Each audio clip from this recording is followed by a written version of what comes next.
Mafia सरगना मुख्तार अंसारी अब calendar देखकर डर रहा है। गोली और बम से खेलने वाला माफिया नजर उसकी जैसी जेल के कैलेंडर पर जा रही है, वो सदमे में जा रहा है। मुख्तार के इस खौफ की वजह है 2023 के कैलेंडर की वो 2 तारीख, जिन्हें देखकर मुख्तार कांप रहा। आखिर वो 2 तारीखें कौन सी? वो 2 तारीखों से मुख्तार खौफजदा क्यों हो रहा है? और अगले 72 घंटे मुख्तार सिर्फ रोने और गिड़गिड़ाने वाला क्यों है? इस रिपोर्ट में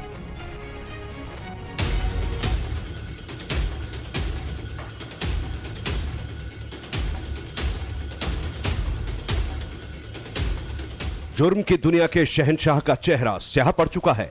बात बात पर बंदूक तान देने वाला अब गिड़गिड़ा रहा है। जो रिवॉल्वर का ट्रिगर बेखौफ होकर दबाता था, आज उसके हाथ कांप रहे हैं। दूसरों की मौत की तारीख मुकर्रर करने वाला अब कैलेंडर देखकर ही सिर पर हाथ रखकर बैठता है। जी हां, कभी खौफ और आतंक की हुकूमत चलाने वाला माफिया डॉन मुख्तार अंसारी सितंबर महीने की 2 तारीखों से सहमा हुआ है। बांदा जेल की तन्हाई बैरक में कैद माफिया मुख्तार अंसारी के लिए एक एक पल पहाड़ की तरह है। हर सुबह उसे डरा रही है। मुख्तार की धड़कनें इसलिए तेज हो गई हैं क्योंकि 1 सितंबर को गैंगस्टर केस के मामले में फैसला आने वाला है। 14 साल पुराने इस मामले में फैसला आने से पहले माफिया की हालत ये हो गई है कि जेल में वो किसी से कोई बात नहीं कर रहा और ना ही कोई डिमांड कर रहा है। मूंछों को ताव देने वाले यूपी के इस बड़े माफिया डॉन की बॉडी लैंग्वेज अब एकदम बदल गई है। बांदा जेल में मुख्तार की 24 घंटे निगरानी हो रही है। उसके बैरक के बाहर बॉडी कैम से लैस जवान पल पल के अपडेट दे रहे हैं। लेकिन सवाल है कि डॉन को डिप्रेशन में डाल देने वाली ये 2 तारीखें कौन सी हैं? आइए ये भी जान लेते हैं। वो तारीख है 1 और 4 सितंबर। 1 सितंबर को मुख्तार अंसारी के खिलाफ गैंगस्टर मामले में फैसला आना है, तो 4 सितंबर को बाहुबली मुख्तार अंसारी को फर्जी एम्बुलेंस केस में बाराबंकी की MP MLA कोर्ट से सजा सुनाई जा सकती है। मुख्तार का तो चैप्टर खत्म हो चुका है ना। एक मामले में नहीं, कई मामलों में सजाएं हो चुकी हैं। वो कभी चुनाव लड़ने की स्थिति में रहेंगे नहीं।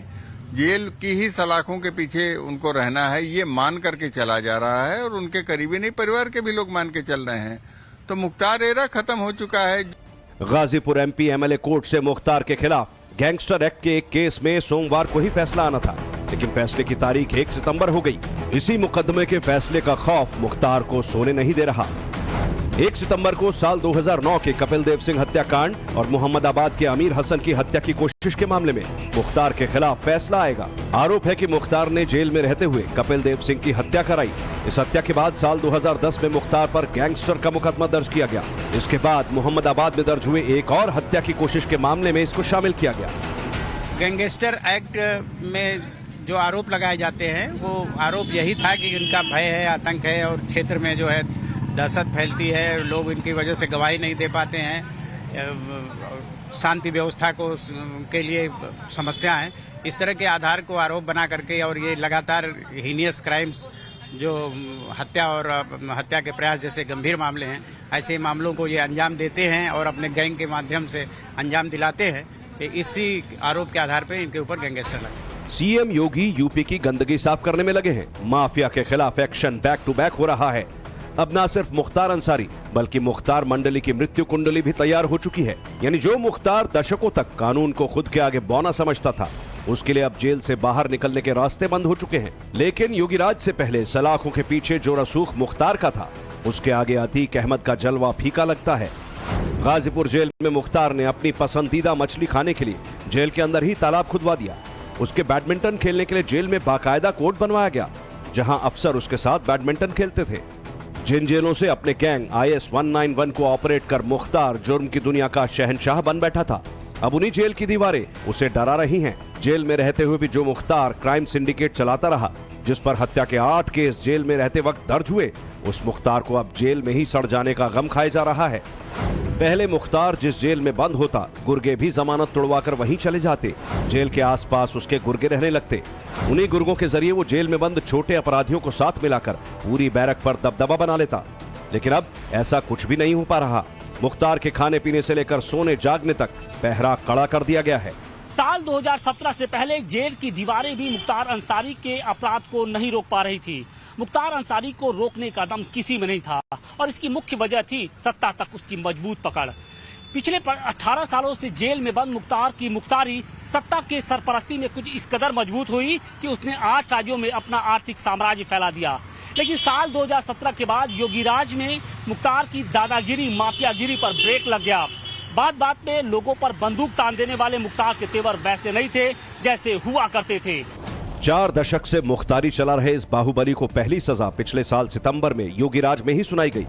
मुख्तार अंसारी को अब तक 6 मामलों में सजा हो चुकी है। इसी साल 5 जून को अवधेश राय हत्याकांड में उसे आजीवन कारावास की सजा हुई। मुख्तार पर दर्ज 61 मुकदमों में अभी 22 मुकदमे विचाराधीन हैं, जिनमें से 8 मामलों में मुख्तार अंसारी पर आरोप तय हो चुके हैं। बहस और गवाही के बाद फैसला आना बाकी है। जेलों में दरबार लगाने वाला मुख्तार फिलहाल बांदा जेल के तन्हाई बैरक में कैद है। अपराध और राजनीति के जिस कॉकटेल ने मुख्तार को बाहुबली बनाया, वो कॉकटेल तबाह किया जा चुका है। अब मुख्तार कानून से खिलवाड़ नहीं कर पा रहा, न गवाहों को डरा पा रहा, न तेजी से होते ट्रायल को रोक पा रहा, क्योंकि योगी सरकार और यूपी पुलिस अब गवाहों को डरने नहीं देती और मुकदमों में तेजी से ट्रायल हो रहा है। इसके साथ ही माफिया के अर्थतंत्र पर भी प्रहार हो रहा है। सरकार संपत्ति कुर्क कर रही है। मुख्तार के साथी और शूटर्स निशाने पर हैं। हर माफिया को गैंग ऑपरेट करने के लिए पैसे की जरूरत होती है। माफिया डॉन मुख्तार के कमाई के इसी सिस्टम पर एजेंसियां ताबड़तोड़ प्रहार कर रही हैं। मुख्तार की 586 करोड़ की संपत्ति जब्त हो चुकी है। 2100 करोड़ से अधिक की कमाई का अवैध कारोबार बंद किया जा चुका है और टारगेट पर है मुख्तार की 15,000 करोड़ से ज्यादा की बेनामी प्रॉपर्टी। मुख्तार और उसका बड़ा बेटा जेल में है। फरारी काट रही बीवी मोस्ट वांटेड हो चुकी है। छोटा बेटा भी फरारी काट रहा है। मुख्तार समेत अंसारी परिवार पर 97 केस दर्ज हैं। यूपी की सियासत में भी मुख्तार अंसारी की कहानी खत्म हो चुकी है। मुख्तार को सजा भी मिल रही है, उसके गैंग का सफाया भी हो रहा है। साफ है, मुख्तार का काला साम्राज्य बीते दिनों की बात हो जाएगी। ब्यूरो रिपोर्ट, टाइम्स नाउ नव भारत।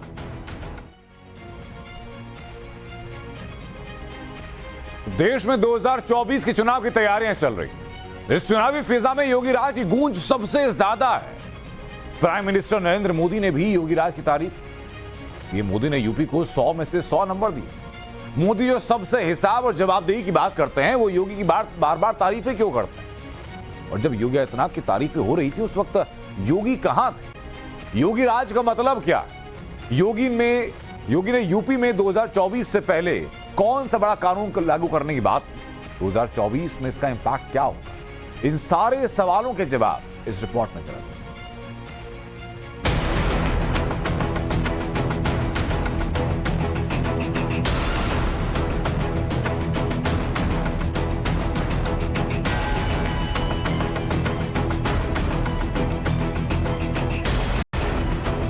सुरक्षा का वातावरण, कानून का राज विकास की रफ्तार को तेज कर देता है। आप यूपी का उदाहरण ले सकते हैं। कभी यूपी विकास के मामले में बहुत पीछे था और अपराध के मामले में बहुत आगे, लेकिन अब कानून का राज स्थापित होने से यूपी विकास की नई ऊंचाई छू रहा है। यूपी का योगी राज और यूपी का योगी मॉडल देश विदेश में हिट है।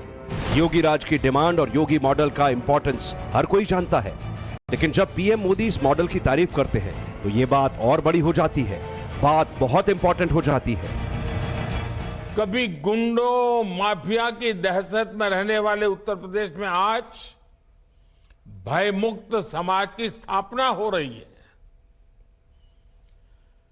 कानून व्यवस्था का ऐसा शासन लोगों में विश्वास पैदा करता है और जब अपराध कम हुआ है तो यूपी में निवेश भी बढ़ रहा है, इन्वेस्टमेंट आ रहा है। इसके उलट हम ये भी देखते हैं कि जिन राज्यों में अपराध चरम पर है वहां निवेश भी उतना ही कम हो रहा है। किसी भी राज्य के विकास के लिए लॉ एंड ऑर्डर की भूमिका कितनी बड़ी होती है, ये बात योगी के यूपी से समझी जा सकती है। यूपी में कानून का बुलंद इकबाल और सख्त लॉ एंड ऑर्डर योगी की सबसे बड़ी यूएसपी है। योगी राज का मूल मंत्र है। यही बात पीएम मोदी ने रोजगार मेले में सरकारी अधिकारियों और देश के रक्षकों को बताई।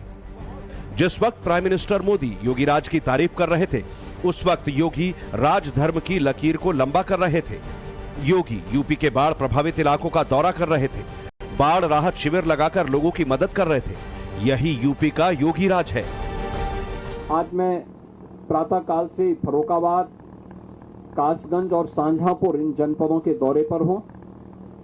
सभी बाढ़ प्रभावित जो परिवार हैं उनके प्रति डबल इंजन की सरकार की पूरी संवेदना है।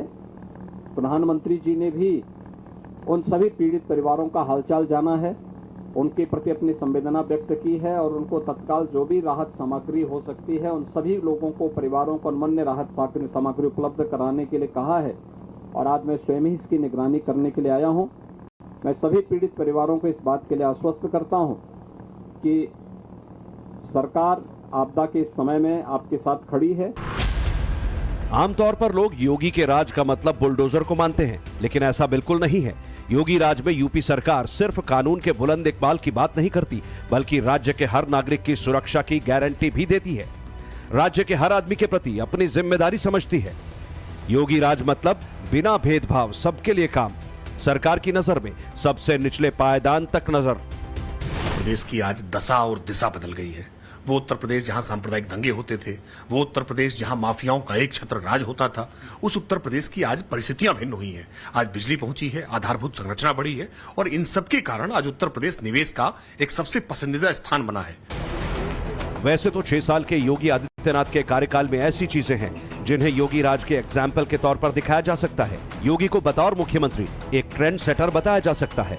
लेकिन योगी राज को आप यूपी से आई इस नई खबर से समझिए। यूपी में अगर मां बाप को परेशान करोगे तो योगी राज में बच नहीं पाओगे। योगी सरकार इसके लिए नया कानून लाने की तैयारी में है। इस कानून के लागू होने पर मां बाप उन औलादों को अपनी संपत्ति से बेदखल कर पाएंगे जो अपने माता पिता का ध्यान नहीं रखते, या फिर जो लोग अपने बुजुर्ग माता पिता को परेशान करते हैं, माता पिता का ख्याल नहीं रखते हैं। इसके लिए योगी सरकार संतानों के लिए संपत्ति पर अधिकार से जुड़ी नियमावली में संशोधन करेगी। साथ ही साथ वरिष्ठ नागरिकों के भरण पोषण और कल्याण नियमावली 2014 में भी संशोधन होगा। इस नियमावली में मां बाप को परेशान करने वाले संतानों की बेदखली की प्रक्रिया को आसान बनाया जा रहा है। 30 दिन के अंदर बुजुर्ग मां बाप अपने बच्चों और रिश्तेदारों को संपत्ति से बेदखल कर पाएंगे।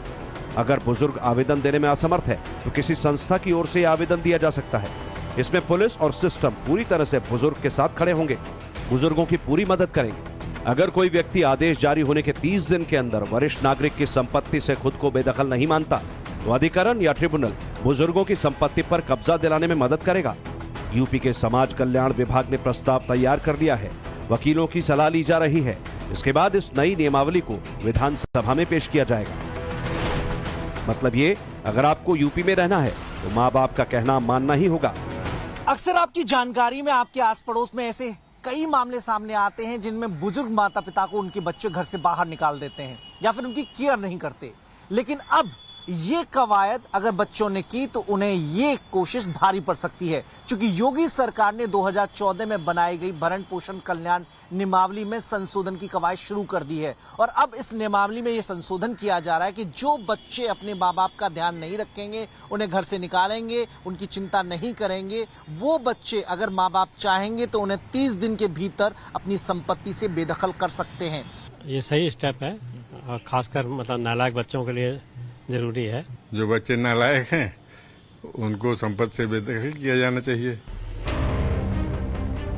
योगी सरकार जाति, धर्म, मजहब को लेकर नहीं, ये फैसला आम जनता के लिए योगी ने लिया है। विपक्ष इस फैसले पर योगी सरकार के साथ खड़ा है, लेकिन फैसले की टाइमिंग सवाल जरूर खड़े करती है। समाज को जोड़ना सरकार का काम है और सामाजिक रूप से हर व्यक्ति की जिम्मेदारी कि समाज को जोड़ के रखा जाए। ये सरकार के जो भी नीतिगत फैसले आते हैं वो फैसले समाज में विखंडन पैदा करते हैं।